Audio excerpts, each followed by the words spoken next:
Some people asked me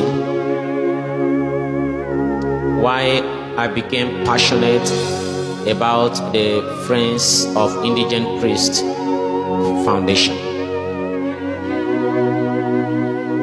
Why I was still in my initial formation.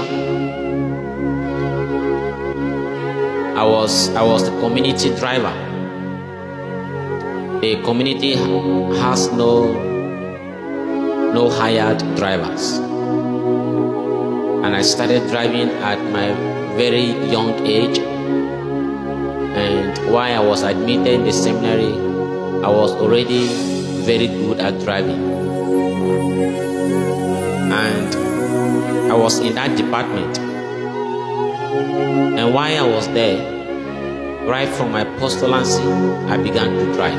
In fact, on the day I came for interview, I started driving because something happened in the community, and they were looking for one of us who came for interview that can drive, and I said I could drive. That was how I started driving, and after that I was eventually admitted after so many things that happened anyways.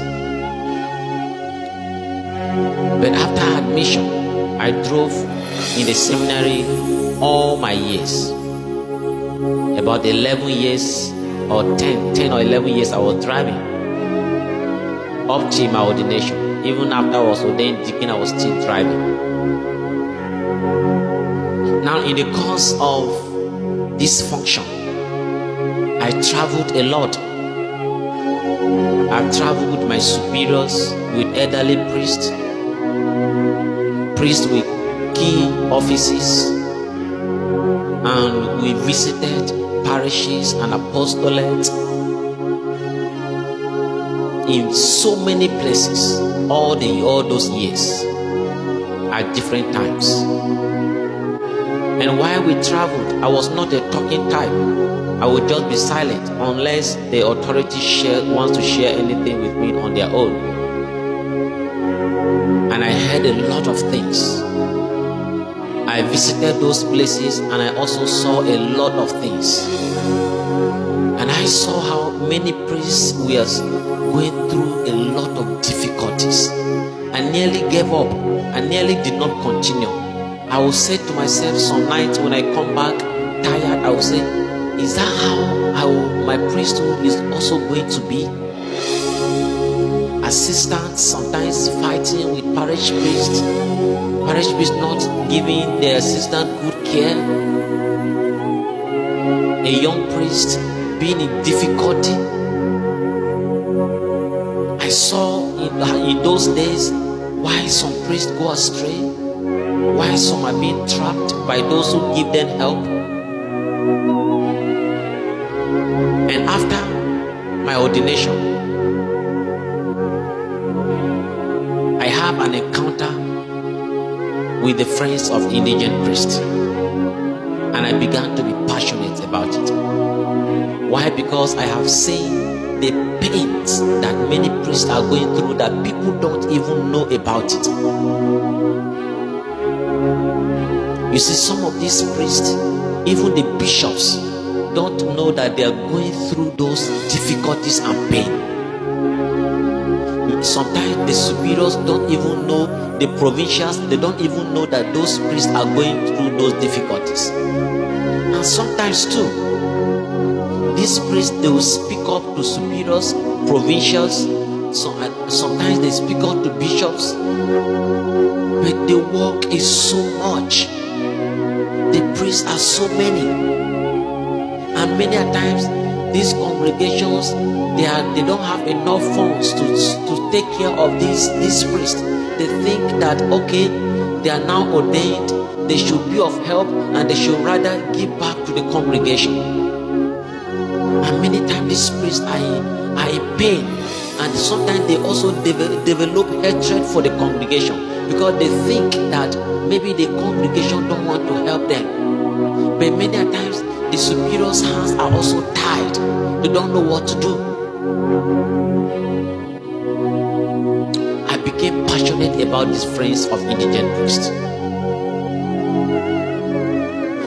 I also saw that there are other priests who are doing very well, that if they even give 10% of what they have to other priests who are suffering, they will still lack nothing. But many a times these priests also, they believe that other priests are just pretending, because they come out together in meetings, in retreats, and they are looking good. Everybody is keeping a smiling face, but there are many of them die inside. And many of them also, because of their harsh experiences, they are afraid to share their pains even to their fellow priests to receive help. Now we have to know that there are many priests who are going through difficulties. I know them. I have come in contact with many of them. And with this apostolate of the Friends of Indigent Priests Foundation, I have come in contact with many priests, that some of them as little as going to our station to celebrate Mass, some of them as little as food. They need help. They need help. They need this help from us. This is a cry that has been in the hiding for decades. I am crying out. If there are orphanages, if there are apostolates that helps widows, if there are charitable foundations that help people, I think that this foundation of the Friends of Indigent Priests should be supported. You see why many other foundations they progress? Because they have pictures, they have videos of what they do, and people see the reality of what they do and where their donation is going. But see, the difficulty in the helping of the priest is that the church holds in high esteem the dignity of the priesthood, and the help of this priest cannot be put on camera. The handing over of these checks, the handing over of this bag of rice, the handing over of oil, the helping to make a roof, their stories cannot be shared online. And that's why you may not see the work of the Friends of Indigent Priests. And that's why donations are less. People don't want to donate because they are not seeing where their donations are going. But the dignity of the priesthood cannot allow displaying on the camera what these priests are going through. And this is the reason also that they are silenced. They are suffering in silence. This is the reason. I want to beg people of goodwill, partner with the Friends of Indigent Priests. Let us help the priests in pain. Many of them are dying in silence. I don't know of any old people's home in Nigeria. I don't know of any diocese that has built a place where old priests can stay. I only visited during my novitiate in Owerri, a place where we go for our program as novices, where I see sick priests, old priests. Anytime we go for classes as a novice, I will always want to go there to go and see them. But there were restrictions. A novice master sometimes they will not allow you to leave other novices because your vocation is also at risk. I saw sick priests. Nobody goes there to visit them. Only the nurses that are placed in charge of them, or seminarians that are on pastoral work or on apostolic work, are placed to keep them company or to take care of them. Even fellow priests, only few go there to see them. What apostolate? hope to these people when they serve for so many years? Which apostolate keeps check of them? Which apostolate in the church goes and fish out and know the priest, indigent priests, these priests that are working in very difficult pastoral areas? In the north, there are priests who ride on Okada for miles just to visit our station. But priests need to also to be in those places because human beings are living there and they need pastoral care. The bishop cannot bring them out from those places and keep them all in the city areas. People need to be there. Sometimes when priests are also posted in those places, they feel like they are being punished because they know the cross they are going to carry while walking in those places. I want to also cry out. Priests who are capable, priests who are opportune. Let us know that there are priests who are going through difficulty. There are priests who need help. You can bring the little that you have. If you don't know them, come and partner with the friends of indigent priests. I know many of them. We have bought an Okada for a priest. He's not looking for a car, Okada.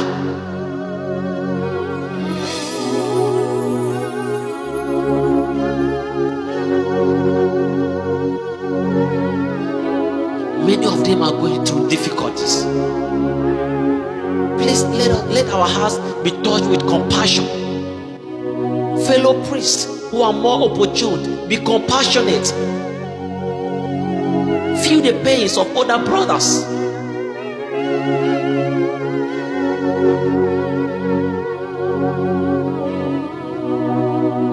Feel their pains.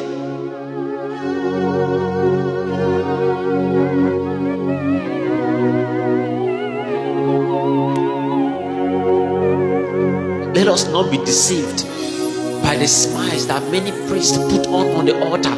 Many of them are going through difficulty.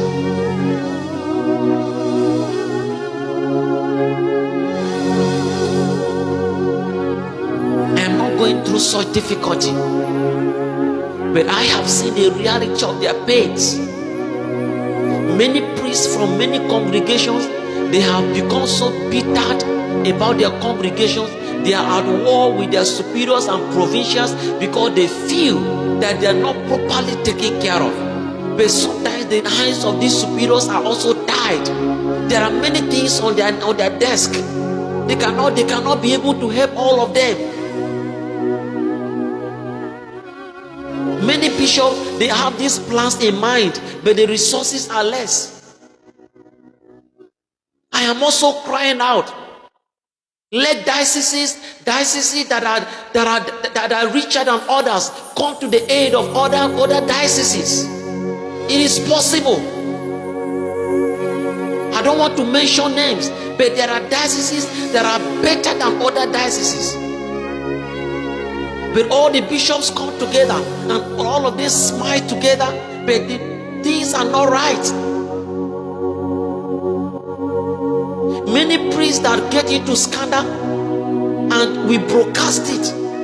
Many of them, in order to look for help, they are being trapped by wicked people.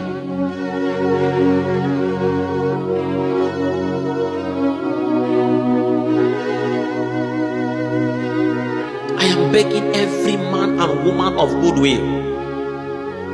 Let us remember that these men are sacred. These men are called by God. No matter your experience with them, no matter what you see them doing, always remember that they are sacred. The Bible said, touch not my anointed and do my prophet no harm. No prejudice to priests who are also arrogant, but let us not look at that. there is more. You don't even know what has made them to become so harsh. You don't know what has caused them to become so arrogant. Many of them even revolt against their bishops. Many revolt against their superiors. Some of them is bad experiences, hardship. An average youth who graduates with a degree is looking for a white-collar job. I want you to think about it. If a priest becomes so hard and stubborn, that a priest spends 8, 9, 10 years studying and then comes out and then still in hardship, as though he never had an experience, he's not exposed. He goes and stays in a village. What do you expect of such a person if the grace of God is not mighty upon him to endure? What do you expect? I am not supporting that you should go astray. I'm not supporting any scandal. I'm not supporting any disobedience to any bishop or to any superior. I'm not supporting any priest turning their backs on their congregation because they did not take proper care of them. But I am crying out for these priests that are indigent. Let us be compassionate, people of goodwill, who are opportune to be of help. If you don't know the priest, come and partner with the friends of indigent priests. We know them.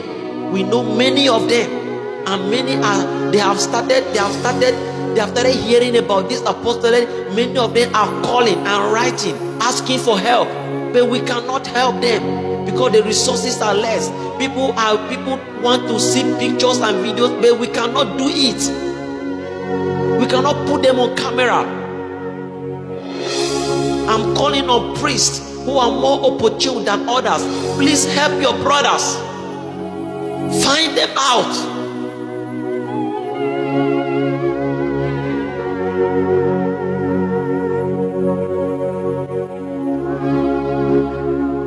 I want to appreciate those who are already doing this work. Those who have never heard of the Friends of Indigent Priests, but yet they have been doing this work. I want to thank you so much. I know of priests who give food items to other priests. I want to appreciate you for that. But let us do more. Let us do more. Brothers are dying in silence. The lay faithful, I know that we are trying a lot. Many people do these things, but you know the mistakes that many a times we make. That we, the lay faithful, many of us have these priests as friends, the ones that are already doing well. But we just give them these things. They don't even need them. The ones that really need them are not known and neglected. I am calling upon you. Please come and partner with the Friends of India. Let us reach out to these brothers that are dying in silence.